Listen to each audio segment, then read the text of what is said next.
தனித்து நின்றால் ஏமாந்து விடுவீர்கள். விஜய் என்டிஏ கூட்டணியில் இணைக்க பவன் கல்யாண் தீவிர முயற்சி. பாஜக நிர்வாகி KS ராதாகிருஷ்ணன் வெளியிட்ட பரபரப்பு தகவல்கள். தமிழக அரசியல் களத்தில் தவேக தலைவர் விஜய் தேசிய ஜனநாயக கூட்டணியில் இணைவாரா என்ற கேள்வி மீண்டும் தீவிரமடைந்துள்ளது. இதுகுறித்து பேசிய பாஜக நிர்வாகி KS ராதாகிருஷ்ணன், ஆந்திர துணை முதல்வர் பவன் கல்யாண் மூலம் விஜய் என்டிஏ கூட்டணியில் இணைக்க தீவிர முயற்சிகள் மேற்கொள்ளப்பட்டு வருவதாக தெரிவித்துள்ளார். பவன் கல்யாண் தனது சொந்த அரசியல் அனுபவங்களையும் ஜனசேனா கட்சி, தெலுங்கு தேசம், பாஜக கூட்டணியுடன் இணைந்ததால் அடைந்த வெற்றியை மேற்கோள் காட்டி விஜய்க்கு அறிவுரை வழங்கி வருவதாகவும் அவர் கூறியுள்ளார். பவன் கல்யாண் விஜயிடம் வெறும் ரசிகர் பலத்தை மட்டும் நம்பி ஏமாற வேண்டாம் என்றும், தேசிய அரசியலின் நுணுக்கங்களை புரிந்து கொண்டு கூட்டணியில் இணைந்து அரசியல் இடத்தை பிடிக்க வேண்டும் என்றும் வலியுறுத்தி வருவதாக ராதாகிருஷ்ணன் குறிப்பிட்டுள்ளார். திமுகவை வீழ்த்த வேண்டியதன் அவசியத்தை உணர்த்தும் வகையில் இந்த முயற்சி நடப்பதாக அவர் கூறியுள்ளார். இருப்பினும் விஜயை சூழ்ந்துள்ள சில மோசமான சக்திகள் இந்த அரசியல் முன்னெடுப்பிற்கு தடையாக இருப்பதாக அவர் வருத்தம் தெரிவித்துள்ளார். எதிர்காலத்தில் விஜய் கூட்டணிக்கு வருவாரா வரமாட்டாரா என்பது இன்னும் உறுதியாக தெரியவில்லை என்றாலும்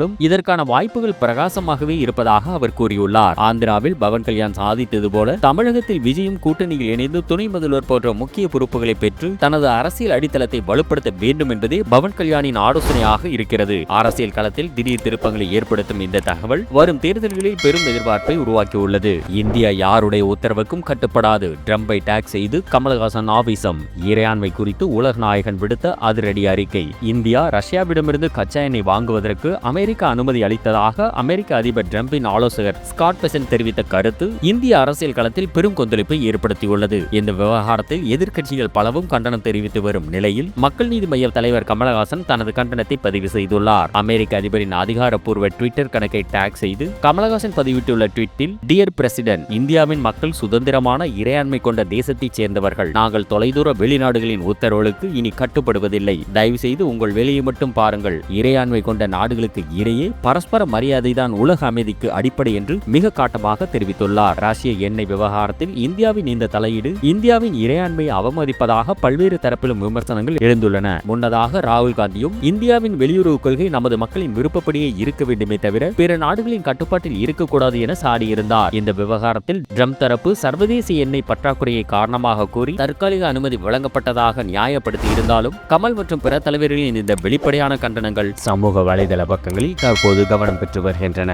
ராமதாசுக்கு 87 வயதாகிவிட்டது. நிர்வாகம் முடிவெடுக்கும் நிலையில் அவர் இல்லை. ராமதாஸ் தொடர்ந்த வழக்கை நிராகரிக்க அன்புமணி மனு. பாட்டாளி மக்கள் கட்சியின் பெயர், கொடி மற்றும் சின்னத்தை பயன்படுத்துவது தொடர்பாக அக்கட்சியின் நிறுவனர் ராமதாசுக்கும் அன்புமணிக்கும் இடையே ஏற்பட்டுள்ள அதிகார போட்டி தற்போது நீதிமன்ற படிக்கட்டுகளில் ஏறியுள்ளது. அன்புமணிக்கு எதிராக ராமதாஸ் தொடர்ந்த வழக்கு இன்று சென்னை உரிமையியல் நீதிமன்றத்தில் மீண்டும் விசாரணைக்கு வந்தபோது அன்புமணி தரப்பில் தாக்கல் செய்யப்பட்ட புதிய மனு அரசியல் வட்டாரத்தில் பெரும் அதிர்ச்சியை ஏற்படுத்தியுள்ளது. அன்புமணி தனது மனுவில் ராமதாசுக்கு தற்போது 87 வயதாகிவிட்டது. வயது மற்றும் மருத்துவ காரணங்களால் அவரால் கட்சியின் நிர்வாக ரீதியான முடிவுகளை எடுக்கும் நிலை இல்லை. சில தனிநபர்கள் அவரை தவறாக வழிநடத்தி கட்சிக்கு எதிராக செயல்பட வைக்கின்றனர் என்று மிக காட்டமாக தெரிவித்துள்ளார். மேலும் கட்சியின் நிறுவனர் என்ற முறையில் அவர் ஆலோசனைகளை மட்டுமே வழங்க முடியும் என்றும் பாமகவில் பொதுக்குழுவை உச்சபட்ச அதிகாரம் கொண்டது என்றும் அவர் வாதாடியுள்ளார். ராமதாஸ் தன்னை தலைவராக அறிவித்துக் கொண்டது கட்சியின் சட்ட விதிகளுக்கு எதிரானது என்று கூறியுள்ள அன்புமணி, ராமதாஸ் தொடர்ந்த வழக்கை முழுமையாக தள்ளுபடி செய்ய வேண்டும் என்று கோரியுள்ளார். இந்த வாதங்களை கேட்ட நீதிபதி இதுகுறித்து ராமதாஸ் தரப்பு பதிலளிக்க உத்தரவிட்டு வழக்கின் விசாரணையை வரும் மார்ச் 11ஆம் தேதிக்கு ஒத்தி வைத்துள்ளனர். பல தசாப்தங்களாக தமிழக அரசியலில் ஒரு சக்தியாக திகழ்ந்த பாமக தற்போது வாரிசு போர் மற்றும் அதிகார போட்டியால் சலசலப்புகள் நீடித்து வருவது அக்கட்சியின் தொண்டர்களிடையே பெரும் கவலையை ஏற்படுத்தியுள்ளது.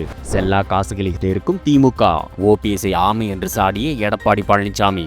ஈரோடு கூட்டத்தில் அதிரடி முழக்கம். ஈரோடு பெருந்துறையில் நடைபெற்ற அதிமுக பிரம்மாண்ட பொதுக்கூட்டத்தில் பங்கேற்று பேசிய அக்கட்சியின் பொதுச் செயலாளர் எடப்பாடி கே பழனிசாமி திமுக அரசு மற்றும் முன்னாள் முதல்வர் ஓ பன்னீர்செல்வம் மீது கடுமையான விமர்சனங்களை முன்வைத்துள்ளார். ஓ பன்னீர்செல்வம் சென்ற இடம் ஆமை புகுந்த வீடு போன்றதாக மாறிவிடும். அவர் விலகியதால் அதிமுக தற்போது தூய்மையாகிவிட்டது என்று அவர் கூறியுள்ளார். ஓபிஎஸ் திமுகவின் பி டீம் என்பது தற்போது நிரூபணமாகிவிட்டதாக குறிப்பிட்டுள்ள அவர் கட்சியில் இருந்த கலைகள் அகற்றப்பட்டு விட்டதால் அதிமுக இனி செழித்து வளரும் என்று உறுதிபட தெரிவித்துள்ளார். திமுக அரசை சாடிய அவர் தமிழகத்தில் உள்ள 8 கோடி மக்களையும் சுரண்டி ஒரு குடும்பம் மட்டுமே பிழைப்பு நடத்தி வருகிறது. திமுக ஆட்சி இருக்கும் வரை மக்களுக்கு துன்பம் மட்டுமே மிச்சம் என்று குற்றம் சாட்டியுள்ளார். தமிழகத்தில் சட்டம் ஒழுங்கு அடியோடு சீர்கட்டு விட்டதாகவும் கொலை கொள்ளை வழிப்பறி நடக்காத நாளே இல்லை என்றும் அவர் வேதனை தெரிவித்துள்ளார். அதிமுகவில் இருந்து சென்ற செல்லா காசுகளை திமுகவில் சேர்த்து வருவதாக விமர்சனம் செய்துள்ள எடப்பாடி பழனிசாமி வரும் தேர்தலில் இந்த குடும்ப ஆட்சியை வீழ்த்த மக்கள் தயாராக வேண்டும் என்று அழைப்பு விடுத்துள்ளார். நாட்டு மக்களுக்கு பாதுகாப்பு இல்லாத இந்த ஆட்சி தொடரக்கூடாது என்பதே அதிமுகவின் லட்சியம் என்றும் அவர் தனது உரையில் குறிப்பிட்டுள்ளார்.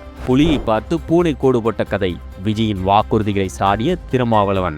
உலக மகளிர் தினத்தை முன்னிட்டு தமிழக வெற்றிக் கழகம் சார்பில் மாமல்லபுரத்தில் நடைபெற்ற விழாவில் பெண்களுக்கு மாதம் ரூபாய் 2500, ஆண்டுக்கு 6 இலவச சிலிண்டர்கள் உள்ளிட்ட 12 முக்கிய வாக்குறுதிகளை அக்கட்சியின் தலைவர் விஜய் அறிவித்திருந்தார். விஜயின் இந்த அதிரடி அறிவிப்புகள் அரசியல் களத்தில் விவாதத்தை ஏற்படுத்தியுள்ள நிலையில் விடுதலை சிறுத்தைகள் கட்சி தலைவர் தொல் திருமாவளவன் இதற்கு சூடான பதிலடி கொடுத்துள்ளார். சென்னை விமான நிலையத்தில் செய்தியாளர்களை சந்தித்த திருமாவளவன், இது புலியை பார்த்து பூனை கோடு போட்டுக் கொண்ட கதை என்று விஜய் சாடியுள்ளார். திமுக அரசு ஏற்கனவே பெண்களுக்கான பல்வேறு நலத்திட்டங்களை வெற்றிகரமாக செயல்படுத்தி வருவதாகவும் அதனை எதிர்கொள்ள முடியாமல் விஜய் இத்தகைய கவர்ச்சிகரமான வாக்குறுதிகளை அளிக்க வேண்டிய கட்டாயத்திற்கு தள்ளப்பட்டுள்ளார் என்றும் அவர் கூறியுள்ளார். விஜயின் இந்த அறிவிப்புகள் எக்காரணத்தை கொண்டும் திமுக கூட்டணியின் செல்வாக்கை பாதிக்காது என்று அவர் திட்டவட்டமாக தெரிவித்துள்ளார். மேலும் திமுகவுடனான தொகுதி பங்கீடு குறித்து பேசிய அவர், பேச்சுவார்த்தைகள் இன்னும் முடிவடையவில்லை என்றும் குறிப்பிட்டார். திமுக அரசு அறிவித்துள்ள திட்டங்களுக்கு மாற்றாக எதையும் செய்ய முடியாது என தெரிவித்த திருமாவளவன், விஜயின் வாக்குறுதிகள் வெறும் தேர்தல் விளம்பரம் மட்டுமே என்பதை தனது விமர்சனத்தின் மூலம் கோடிட்டு காட்டியுள்ளார். திருமாவளவனின் இந்த அதிரடி பதிலடி தற்போது சமூக வலைதள பக்கங்களில் வேகமாக பரவி வருகிறது. திருமா 4 ஆண்டுகளாக தூங்குகிறார். விசிக தலைவரை சாடிய ஆதவ் அர்ஜுனா. தேர்தல் களத்தில் தாவேகாவின் அனல் பறக்கும் பேச்சு. சென்னை வில்லிவாக்கத்தில் நடைபெற்ற தாவேகா மகளிர் தின விழாவில் அக்கட்சியின் பிரச்சார முதன்மை செயலாளர் ஆதவ் அர்ஜுனா ஆற்றிய உரை அரசியல் வட்டாரத்தில் பெரும் சலசலப்பை ஏற்படுத்தியுள்ளது. தாவேகா தலைவர் விஜய் அறிவித்த 12 வாக்குறுதிகள் பெண்களின் உரிமைகளையும் பாதுகாப்பையும் உறுதிப்படுத்தும் விதமாக இருப்பதாக அவர் புகழ்ந்து பேசியுள்ளார். குறிப்பாக அரசு பேருந்துகளில் இலவச பயணம் மற்றும் பெண்களுக்கு தங்கத்துடன் சீர் வழங்கும் திட்டங்களை அவர் சுட்டிக்காட்டியுள்ளார். அரசியல் ரீதியாக பேசிய ஆதவ் அர்ஜுனா, தேர்தல் தேதி அறிவிக்கப்படட்டும், தலைவர் விஜய் ரோடாக செல்லும் போது தமிழகத்தில் மிகப்பெரிய மாற்றத்தை மக்கள் பார்ப்பார்கள், அப்போது எங்களை யாராலும் முடக்க முடியாது என்று சூளுரைத்தார். இதன்போது கூட்டணி அரசியலில் விசிகாவின் செயல்பாடுகளை மறைமுகமாக சாடிய அவர், திடீரென வந்த தேமுதிகவுக்கு கூட மாநிலங்களவை உறுப்பினர்கள் பதவி வழங்கப்படுகிறது, ஆனால் நமது திருமாவளவன் கடந்த 4 ஆண்டுகளாக தூங்கிக் கொண்டிருக்கிறார் என்று காட்டமாக விமர்சித்துள்ளார். திமுக கூட்டணியில் விசிகாவின் பங்களிப்பு மற்றும் அதற்கு பிரதிபலனாக கிடைக்கும் இடங்கள் குறித்து ஆதவ் அர்ஜுனா எழுப்பியுள்ள இந்த விமர்சனம் கூட்டணி அரசியலில் புதிய விவாதங்களை கிளப்பியுள்ளது. தாவேகாவின் மக்கள் ஆதரவு தளத்தை வலுப்படுத்துவதையும் மற்ற அரசியல் கட்சிகளின் பலவீனங்களை சுட்டிக்காட்டுவதையும் நோக்கமாக கொண்டே இந்த தாக்குதல் அமைந்திருப்பதாக அரசியல் நோக்கர்கள் கருதுகின்றனர். த்ரிஷாவை இந்த நேரத்தில் பாராட்டியாகணும். கோடிட்ட இடங்களை நிரப்புக. பார்த்திபன் வெளியிட்ட புதிய வீடியோ. நடிகை த்ரிஷா குறித்து விருது விழா ஒன்றில் இயக்குனர் பார்த்திபன் தெரிவித்த கருத்து பெரும் சர்ச்சையை ஏற்படுத்தியது. இந்த குந்தவையை கொஞ்ச காலம் வீட்டிலேயே குந்த வைக்க சொல்லுங்கள் என்று அவர் பேசியது த்ரிஷாவை தனிப்பட்ட முறையில் தாக்கும் வகையில் இருப்பதாக கூறி ரசிகர்கள் சமூக வலைதளங்களில் கொந்தளித்தனர். இதற்கு பதிலடி கொடுத்த த்ரிஷா, மைக் இருக்கிறது என்பதற்காக எதை வேண்டுமானாலும் பேசலாம் என்று நினைப்பது அறிவார்ந்த பேச்சாகாது என்று பார்த்திபனை விமர்சித்திருந்தார். சர்ச்சை விஸ்வரூபம் எடுத்ததை அடுத்து பார்த்திபன் தனது கருத்துக்கு மன்னிப்பு கோரி ஆடியோ ஒன்று வெளியிட்டிருந்தார். இருப்பினும் அமைதி திரும்பும் என்று எதிர்பார்க்கப்பட்ட நிலையில் பார்த்திபன் மீண்டும் ஒரு புதிய வீடியோவை தனது எக்ஸ் தளத்தில் பகிர்ந்துள்ளார். அந்த வீடியோவில், இந்த நேரத்தில் த்ரிஷாவை நான் பாராட்டியே ஆக வேண்டும், அவர் ஒரு நடிகையாக மட்டுமல்ல என்று அவர் பேசியிருப்பது மீண்டும் பல கேள்விகளை எழுப்பியுள்ளது. குறிப்பாக நீங்கள் கோடிட்ட இடத்தை நிரப்புவதற்கு முழு வீடியோ வரும் என்று அவர் கூறியிருப்பது சர்ச்சைக்கு முற்றுப்புள்ளி வைக்கிறாரா அல்லது புதிய விவாதத்தை தொடங்குகிறாரா என்ற குழப்பத்தை ஏற்படுத்தியுள்ளது. இந்த வீடியோவை பார்த்த பலரும் த்ரிஷாவை தேவையின்றி மீண்டும் ஏன் சர்ச்சையில் இழுக்கிறீர்கள் என்று கேள்வி எழுப்பி வருகின்றனர். முழு வீடியோ வெளியான பிறகே இது சமரசத்திற்கான முயற்சியா அல்லது அடுத்த கட்ட அரசியல் அல்லது தனிப்பட்ட தாக்குதலா என்பது தெரிய வரும் என்கின்றனர் நெட்டிசன்கள்.